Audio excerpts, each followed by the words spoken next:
Eh bien, bonjour à tous et bienvenue à notre webinaire régional qui sera consacré ce jour au parcours d'un dossier d'accident du travail.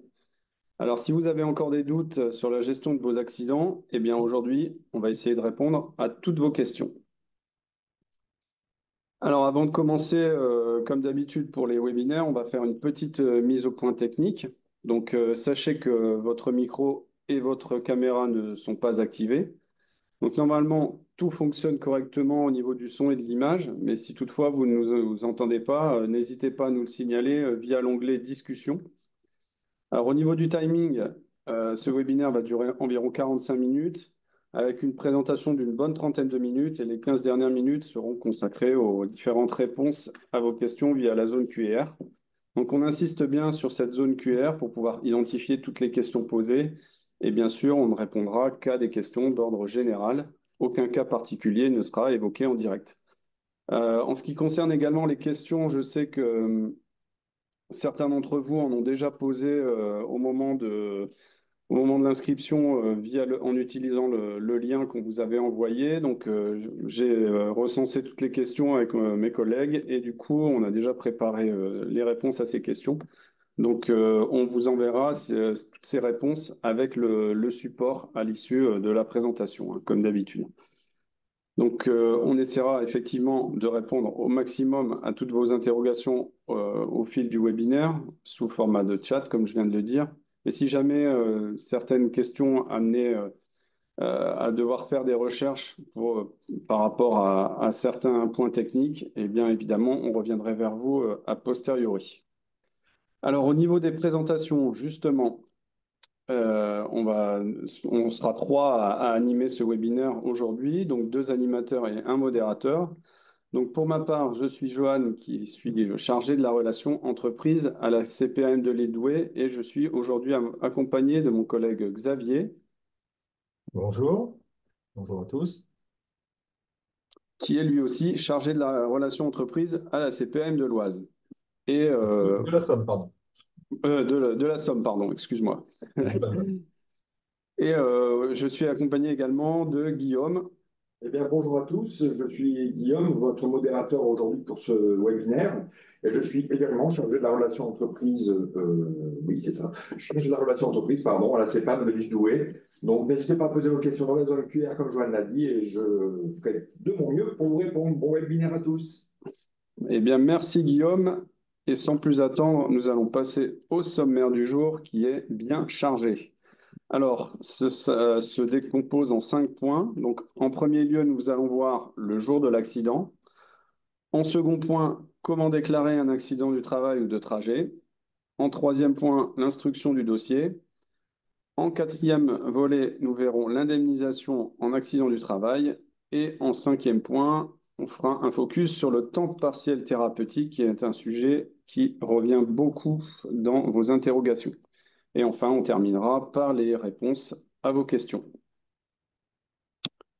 Allez, on démarre tout de suite. Alors, comme l'a dit Johan, hein, en premier point, on va commencer par le jour de l'accident. Et justement, Johan, tu peux peut-être nous rappeler ce qu'est un accident du travail?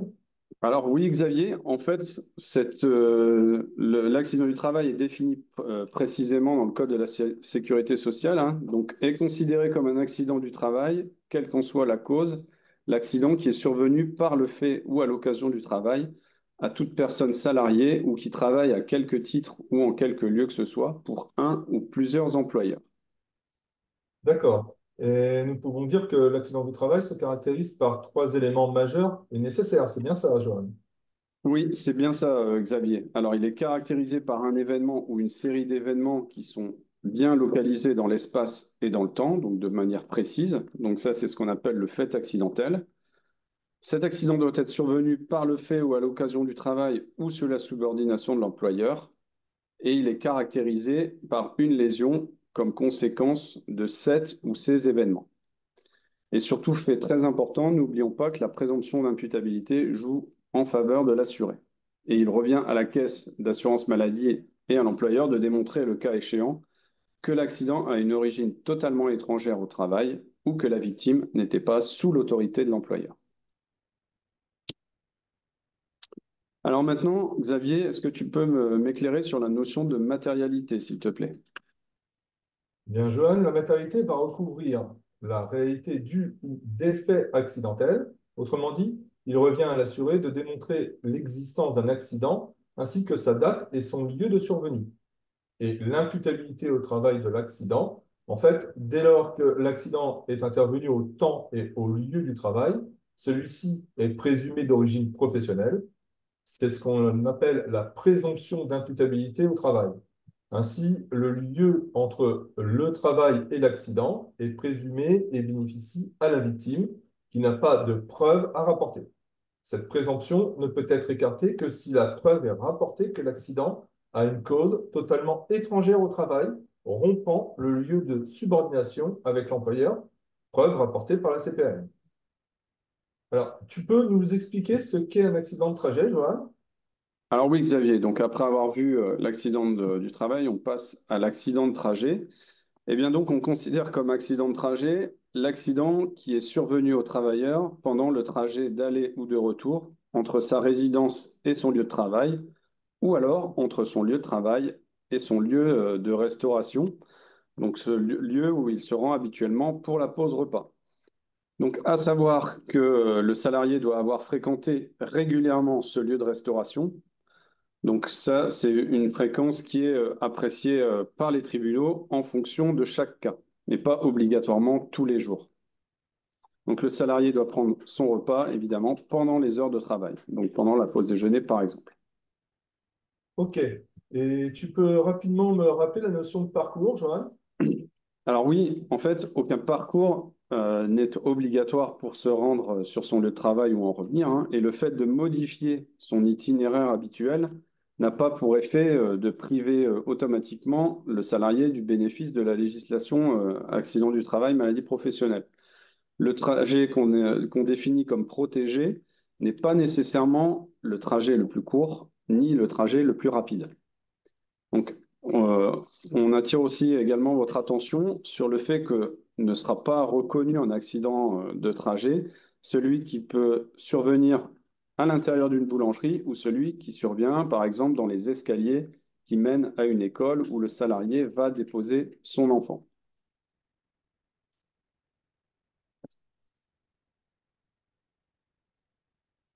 Alors, pour la mission maintenant, Xavier, est-ce que tu peux m'éclairer sur la façon dont ça se passe? Ah oui, bien sûr, Johan. Le principe de la mission, c'est l'exécution d'une tâche hors du lieu habituel d'accident du travail. Le salarié y bénéficie de la protection au titre de la législation accident du travail, peu importe que l'accident survienne à l'occasion d'un acte de vie professionnelle ou à l'occasion de la vie courante. Le temps de travail est compris comme le temps recouvrant toute la mission.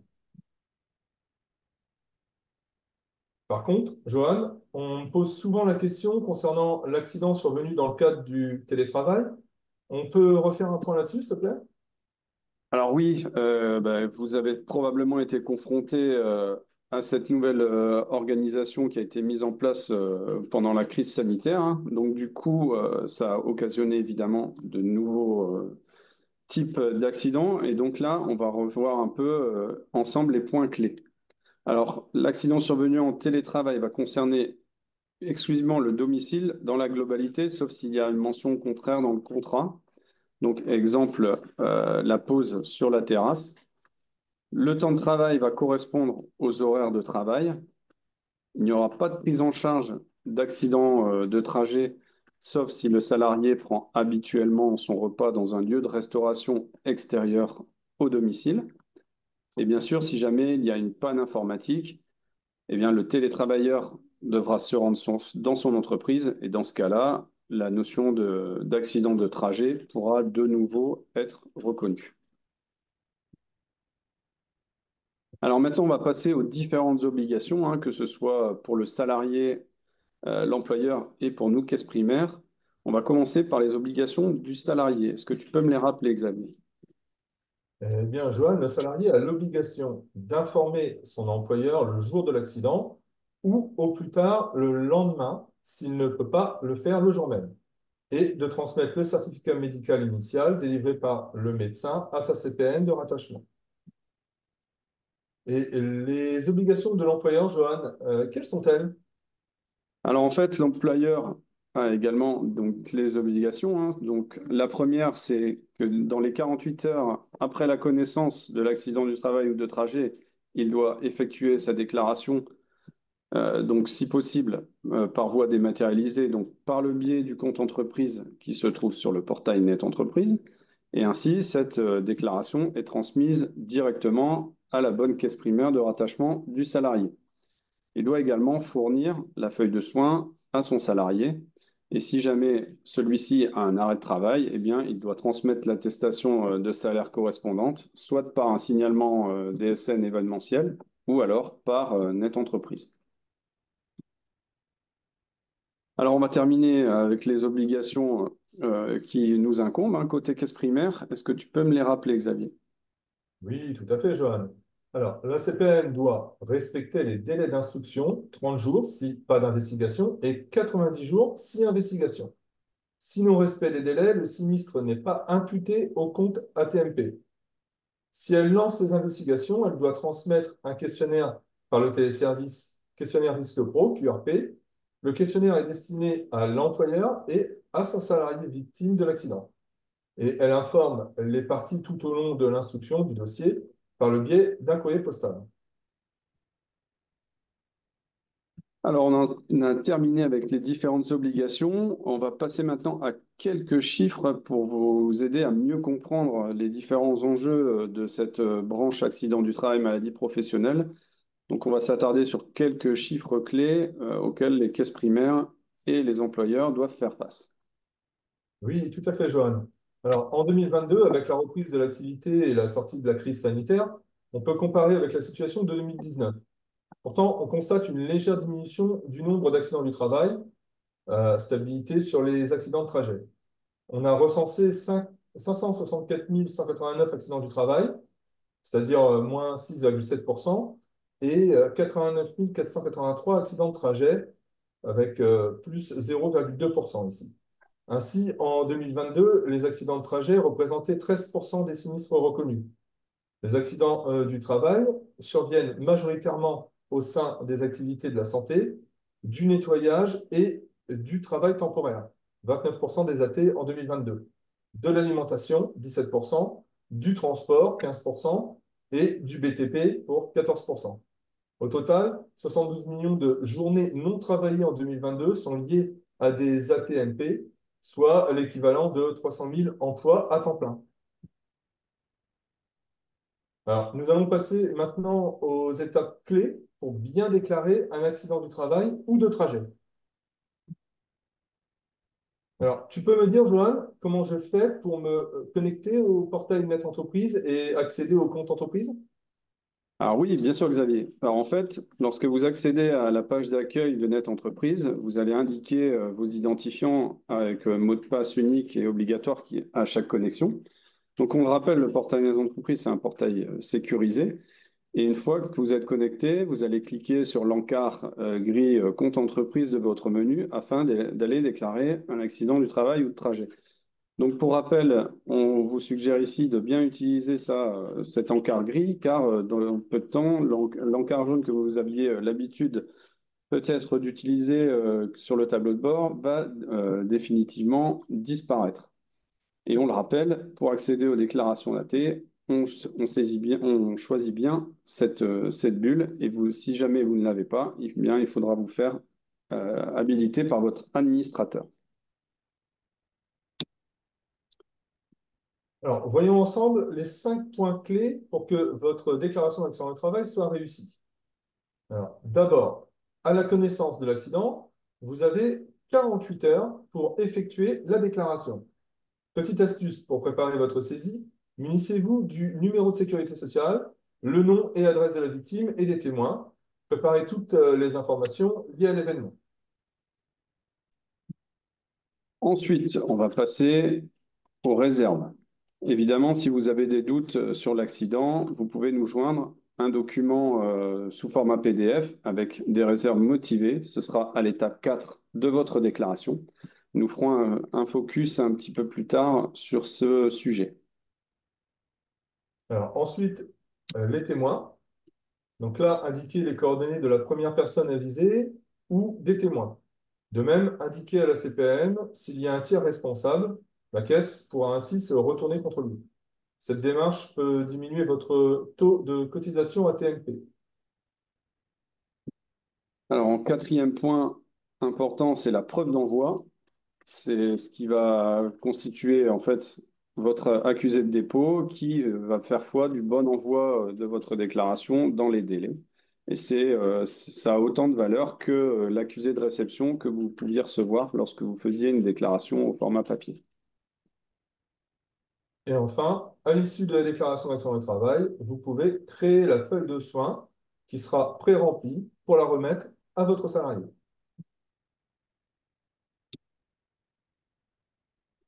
Alors, pour poursuivre sur les différents avantages de la DAT en ligne, on peut revoir ça ensemble, s'il te plaît, Xavier?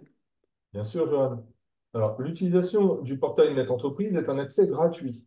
Donc, vous n'avez plus de frais postaux et recommandés pour transmettre votre déclaration d'action du travail. Elle est plus rapide et respecte le délai de 48 heures.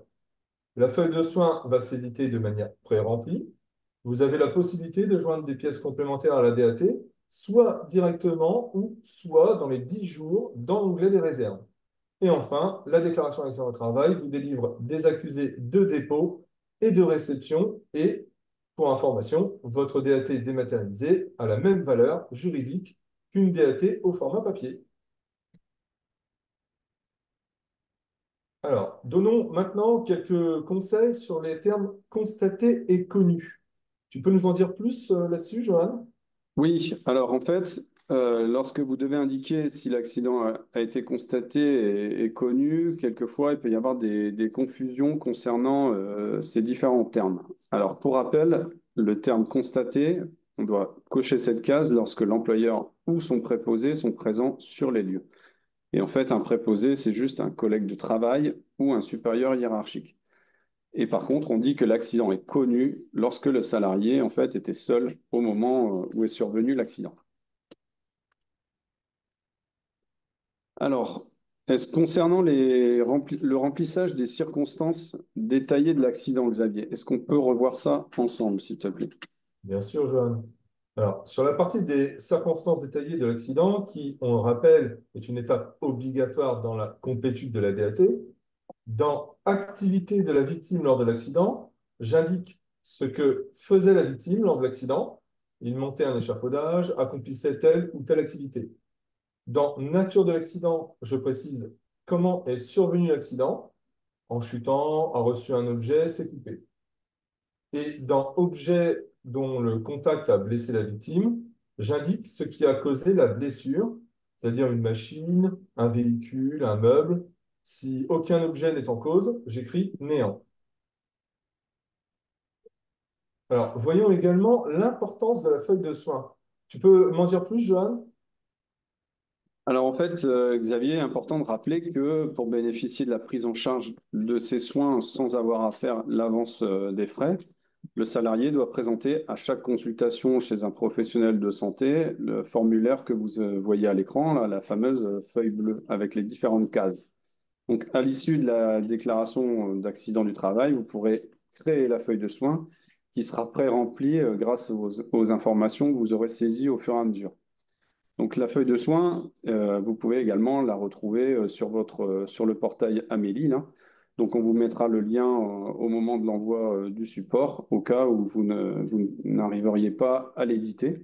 Et on conseille toujours aux employeurs d'en avoir quelques-unes en stock d'imprimés pour éventuellement remettre cette feuille au salarié si jamais le salarié doit partir en urgence avec les pompiers, au moins il a la feuille de soins avec lui. Alors, pour compléter ces différentes informations, maintenant, on va revoir un peu plus en détail ce qu'est une réserve. Est-ce que tu peux m'éclairer là-dessus, Xavier? Oui, Johan. Une réserve est la remise en cause par l'employeur du caractère professionnel de l'accident. Elle se doit d'être motivée. Elle ne peut porter que sur les circonstances de lieu et de temps de travail, l'existence d'une cause totalement étrangère au travail, et la réserve doit être précise et circonstanciée et doit être jointe à la déclaration. sous un délai de 10 jours si elles n'ont pas été jointes directement au moment de transmettre la DAT. Le petit encart à l'étape d'ajout des réserves est assez limité en nombre de caractères. Donc, nous vous conseillons d'indiquer «J'émets des réserves pour cet accident» et surtout, vous n'oubliez pas de joindre un courrier motivé expliquant vos réserves, mais aussi toutes les pièces justificatives. On vous donne un exemple de réserve. Précise une activité personnelle à laquelle s'ordonnait un salarié en mission au moment de l'accident. Une sortie en boîte de nuit, chute sur la piste de danse. Le salarié est seul à ce moment-là. Le dossier est rejeté par la CPAM du fait de l'absence de témoins et de l'activité hors caractère professionnel de l'accident. Merci. Alors, faisons maintenant un point sur l'instruction d'un dossier. On me demande souvent la question, ça dure combien de temps l'instruction d'un dossier? On peut revoir ça ensemble, revoir les étapes d'instruction ensemble, Johan? Alors oui, Xavier, et je comprends que pour certains d'entre vous, eh bien, en fait, les délais ne soient pas tout à fait clairs. Donc là, on vous a remis une slide qui reprend les différentes étapes, ce qui vous permettra de mieux comprendre les délais. Alors, une fois que votre salarié vous informe de l'accident du travail ou de trajet, comme on l'a dit, vous avez 48 heures à compter de la réception de cette information pour effectuer votre DAT en ligne sur NetEntreprise. Lorsque vous effectuez votre déclaration, vous avez 10 jours pour émettre éventuellement des réserves. Donc évidemment, vous n'êtes pas obligé de le faire immédiatement si vous n'avez pas toutes les infos nécessaires. Le tout est de le faire juste dans les 10 jours qui vont suivre.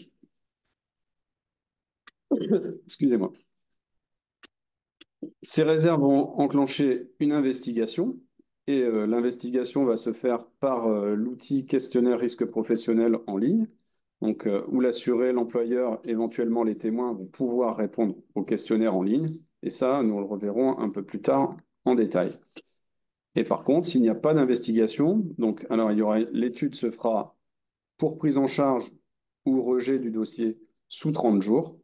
Et sinon, le délai, eh bien, si l'investigation démarre, il est porté à 90 jours. Et bien sûr, là, je prends bien soin de vous le rappeler, mais ce délai ne démarre qu'après la réception du certificat médical initial et de la déclaration, donc certificat médical initial qui est transmis par votre salarié et déclaration d'accident qui est envoyée par vos soins.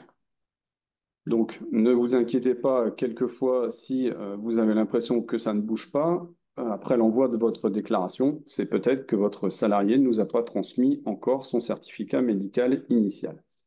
Et à la fin de ce délai, en fait, donc, délai de 30 jours ou 90 jours, l'employeur comme l'assuré vont recevoir un courrier de notification, donc soit de prise en charge, soit de refus du dossier avec les différentes voies de recours possibles qui sont mentionnées sur le courrier. Alors, on a abordé juste avant le questionnaire risque professionnel en ligne. Est-ce que tu peux m'expliquer comment je fais pour me connecter, Xavier? Oui, Johan, c'est simple, hein. Il faut vous rendre à l'URL https://questionnaire au pluriel risque pro attaché .amélie.fr/login et ensuite accéder au questionnaire à compléter en cliquant sur connexion et vous choisissez employeur. Et tu peux m'en dire un peu plus sur les avantages de ce service, Xavier? Bien sûr, Johan. Alors, questionnaire risque pro en ligne, QRP, vous permet de fournir à la CPAM tous les éléments nécessaires à l'étude de votre dossier dans un délai réduit. Cela vous permettra d'obtenir une aide en ligne au remplissage du questionnaire, de le compléter à votre rythme, possibilité d'arrêter la saisie et de la reprendre ensuite, d'économiser sur les frais postaux et de joindre tous les documents que vous souhaiteriez porter à la connaissance des agents spécialisés. Oui, merci Xavier. On précise également que c'est le seul moyen d'accéder dans la phase de consultation aux différentes pièces. Donc c'est important d'utiliser ce service. Alors, maintenant, on arrive à la fin, en fait, de l'instruction d'un dossier. Est-ce que tu peux nous faire un petit résumé sur le délai total pour une reconnaissance d'un accident du travail ou de trajet, s'il te plaît? Tout à fait, Johan. Alors, pour résumer, si l'accident n'a pas de contestation de l'employeur ou pas de vérification faite par la CPM, le délai court à 1 mois et l'employeur est informé directement de la prise en charge par courrier. Par contre, si l'accident fait l'objet de réserve et d'une investigation par la CPM, le délai dans ce cas court à 3 mois. L'employeur est informé durant le premier mois des dates clés du dossier par courrier. Et en cas de nouvelle lésion, comment ça se passe, Johan? Alors là, nous allons voir les différents cas de figure qui peuvent se produire une fois que le dossier a été pris en charge ou rejeté. Donc, on va aborder d'abord la nouvelle lésion.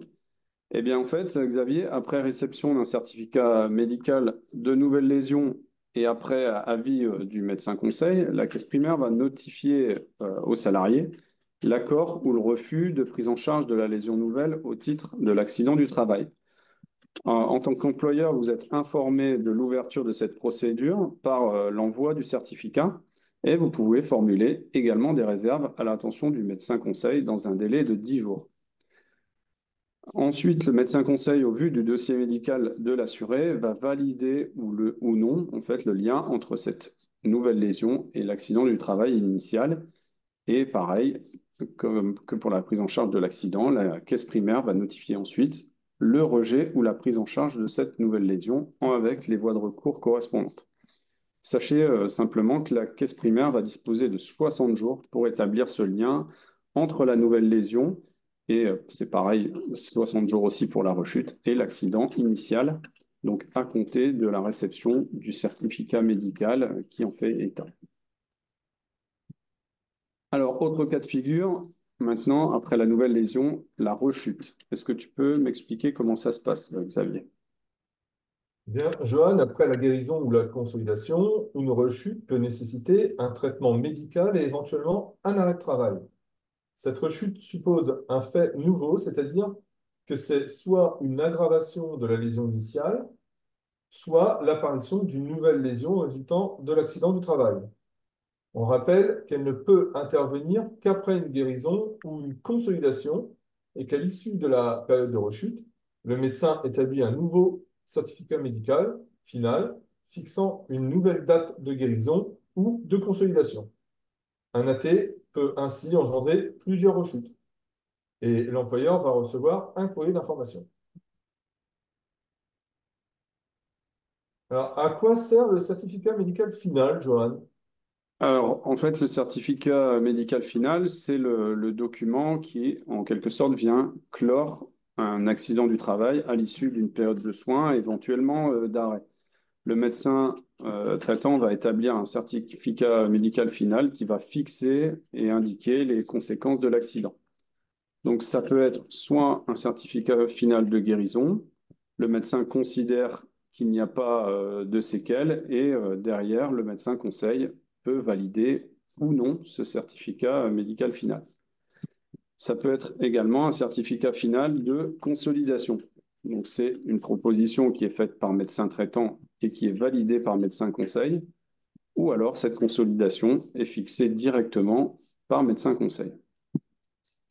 Alors, on considère qu'un accident du travail est consolidé dès lors que les lésions qui sont consécutives à l'accident vont être fixées et vont prendre un caractère permanent, si bien qu'un traitement n'est en principe plus nécessaire, mais que certaines séquelles vont entraîner une incapacité permanente. Donc, et dans les deux cas de figure que je viens de vous mentionner, que ce soit la guérison ou la consolidation, une rechute ultérieure sera toujours possible. Alors, après sa consolidation, si votre salarié reste atteint d'une incapacité permanente consécutive à son accident du travail ou de trajet, il peut percevoir une indemnité en capital ou une rente, selon son taux d'incapacité permanente. Tu peux m'expliquer ce qu'est le taux d'incapacité permanente, justement, Johan? Alors en fait, le taux d'incapacité permanente, hein, ce qu'on appelle chez nous le taux d'IPP, va tenir compte de la nature de l'infirmité de l'assuré, de son état général, de son âge, de ses aptitudes et de ses qualifications professionnelles. Alors la caisse primaire de votre salarié va l'informer par lettre recommandée avec l'accusé de réception de son taux d'incapacité permanente et du montant qui lui sera versé, soit sous forme d'indemnité en capital ou alors sous la forme d'une rente trimestrielle. Et votre salarié aura alors 2 mois pour contester cette décision auprès du tribunal du contentieux de l'incapacité. Alors, soit j'ai mentionné soit une indemnité en capital ou en rente. Donc ça, c'est en fonction du taux qui est fixé, hein. Si ce taux est inférieur à 10%, eh bien, le salarié perçoit une indemnité unique en capital dont le montant est forfaitaire. Donc ça, c'est évidemment variable en fonction de la pathologie qui est consécutive à l'accident. Et par contre, si jamais le taux d'incapacité fixé par le service médical est supérieur ou égal à 10%, eh bien, votre salarié percevra dans ce cas-là une rente trimestrielle qui pourra éventuellement être révisée au fil du temps. Alors, après avoir s'être longuement attardé sur l'accident du travail et l'instruction, on va maintenant voir l'indemnisation proprement dite au niveau de l'accident du travail. Est-ce que tu peux me rappeler, Xavier, s'il y a un délai de carence pour ce risque accident du travail, justement? Eh bien, Johan, ce qu'il faut retenir pour le risque accident de travail ou de trajet, c'est justement qu'il n'y a pas de délai de carence. Le paiement du jour de l'accident est à la charge de l'employeur et l'indemnité journalière est versée à compter du jour qui suit l'arrêt de travail consécutif à l'accident. D'ailleurs, faisons un point et revoyons ensemble quelques exemples de derniers jours de travail à ce risque. Alors, Johan, tu peux me dire quel est le bon dernier jour de travail lorsque le salarié a un accident du travail qui entraîne un arrêt de travail immédiat, s'il te plaît?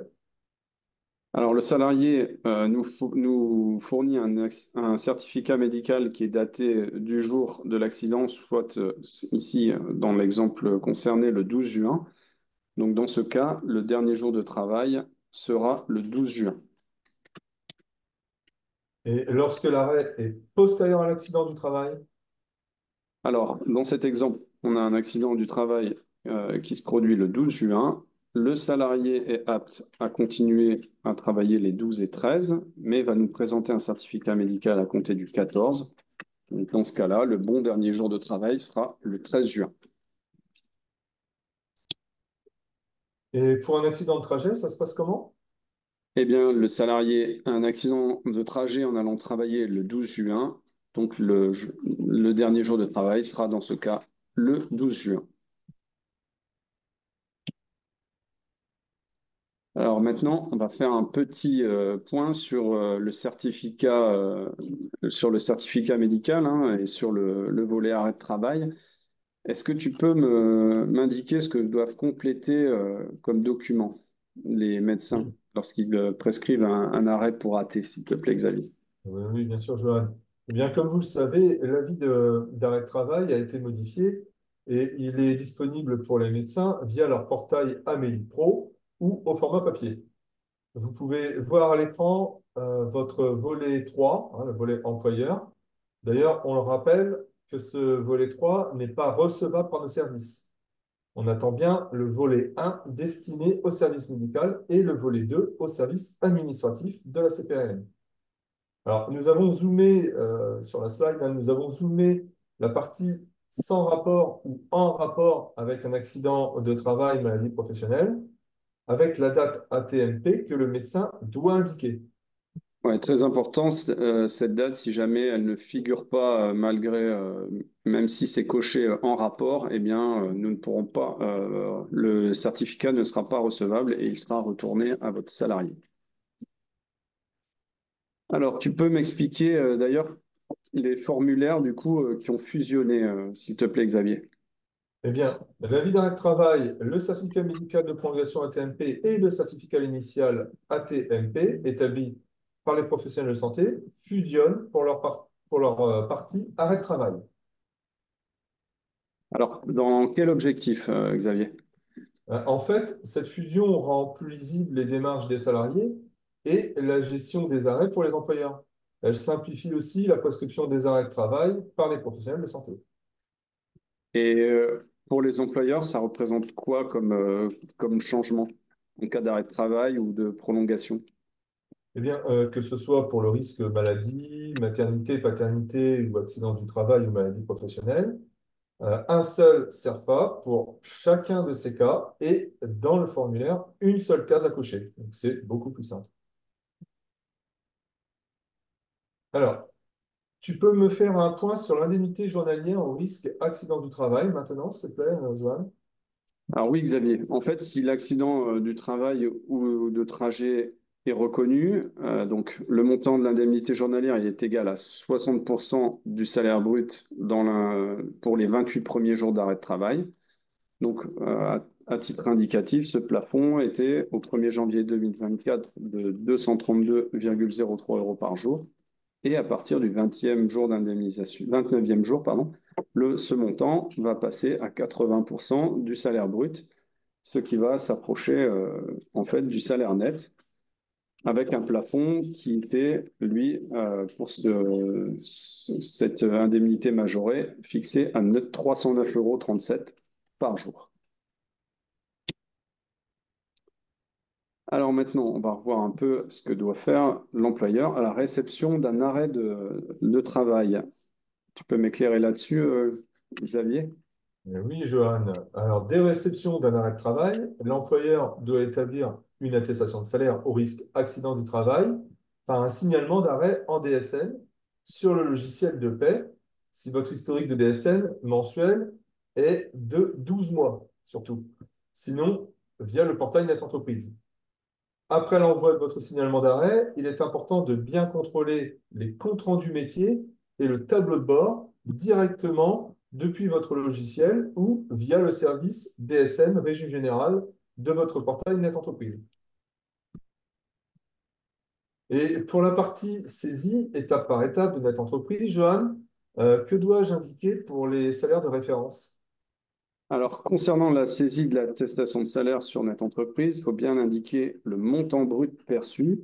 On insiste bien là-dessus, hors prime, qui seront à indiquer dans l'onglet qui est dédié à l'étape suivante, ainsi que la part salariale, soit les 21% du brut. Et ce calcul, il est à faire vous-même. Lorsque vous complétez, Net Entreprise ne le fait pas pour vous, hein. Et justement, on a mentionné les primes. Est-ce que tu peux m'en dire un peu plus là-dessus? Bien sûr, Johan. Alors, pour l'étape des primes et des gratifications soumises à cotisation et versées au cours des 12 mois précédant l'arrêt, se rapportant à une période différente que celle du mois de référence. On indique bien les périodes auxquelles elles se rapportent, avec les parts salariales correspondantes, et sans oublier le taux forfaitaire de 21% pour la part salariale. Merci pour tous ces éclairages. Et maintenant, on va passer au dernier point de cette présentation qui sera consacré au temps partiel thérapeutique. Et surtout, n'hésitez pas à poser vos questions, hein, toujours dans la zone QR. Mais j'entends Guillaume qui tape depuis tout à l'heure, donc je pense que vous êtes bien actif de ce côté-là. Alors, dis-moi Xavier, quels documents sont nécessaires pour faire cette déclaration de temps partiel thérapeutique? Bien, Johan, de la part de l'assuré, nous attendons les volets 1 et 2 de l'avis d'arrêt de travail en temps partiel thérapeutique au risque accident du travail. Le médecin ne doit pas oublier la coche en rapport avec un AT ou une maladie professionnelle et la date. Et le salarié a en effet 48 heures pour transmettre ces volets à sa CPN de rattachement. Et de la part de l'employeur, nous attendons l'attestation de salaire pour motif temps partiel thérapeutique à faire lorsque le mois est échu sur notre entreprise et en n'oubliant pas de bien sélectionner le risque accident du travail, de trajet et la rechute. Pour l'instant, ce n'est pas possible de la faire en DSM. Oui, tout à fait. Tu peux me rappeler, Johan, ce que l'on retrouve sur une attestation de salaire temps partiel thérapeutique en accident du travail? Alors là, la slide vous montre les différentes cases, hein, telles que l'attestation de salaire va se reconstituer chez nous, et c'est ainsi que c'est généré par le portail Net Entreprise, donc les cases A, B, C, qui représentent vos saisies. Dans la case A, on va retrouver le salaire de base sur la période de référence, donc le mois qui va précéder l'accident du travail, avec la part salariale qui est déduite du montant brut, soit les 21%. Dans la case B, on positionne les rappels et accessoires du salaire qui sont versés avec une périodicité différente de celle du salaire de base. Donc ça, c'est traditionnellement ce qu'on appelle les primes. Et bien sûr, cette étape, elle n'est pas obligatoire. Et dans la case C, c'est là que vous allez indiquer les dates du temps partiel thérapeutique, la perte de salaire et le taux forfaitaire de 21%, au cas où la période de référence n'a pas été entièrement travaillée. Alors voilà, cette présentation, eh bien, elle touche à sa fin, hein. Donc avant de passer aux réponses à vos nombreuses questions, je vous propose ici de retrouver les coordonnées utiles, hein, telles que la hotline de Net Entreprise, notre plateforme téléphonique employeur 3679 que vous connaissez probablement très bien, les liens des sites amélie.fr rubrique entreprise, les MOOC de formation qui sont des petits tutoriels sur Net Entreprise qui vous permettent la prise en main en pas à pas de certaines fonctionnalités, et puis aussi la base de connaissances Net Entreprise où vous retrouvez différentes problématiques. Alors, on n'oublie pas également que si jamais vous avez besoin d'un accompagnement DSN Net Entreprise sur des points réglementaires ou sur des difficultés, quelles qu'elles soient, hein, qui soient liées à vos connexions à Net Entreprise ou au compte entreprise, par exemple, on vous a remis nos coordonnées, donc pour l'île Douai et pour la Somme, le mail de Xavier, du coup. Surtout, n'oubliez pas d'aller voir nos replays qui sont disponibles sur notre chaîne YouTube de la Caisse primaire de l'île Douai et nos publications également LinkedIn, hein, avec les différentes dates de webinaire et nos actualités. Donc maintenant, on va passer aux différentes réponses à vos questions dans la zone QR, toujours. Et puis, bien sûr, on vous souhaite une très belle journée pour la suite. Prenez soin de vous, on reste donc connecté encore un bon moment pour vous répondre. N'hésitez pas et comme on l'a dit, le support vous sera transmis à l'issue de la présentation dans les jours qui viennent, ainsi que les différentes réponses aux questions. Voilà, à très bientôt pour d'autres thématiques en webinaire. À bientôt. Au revoir. Au revoir.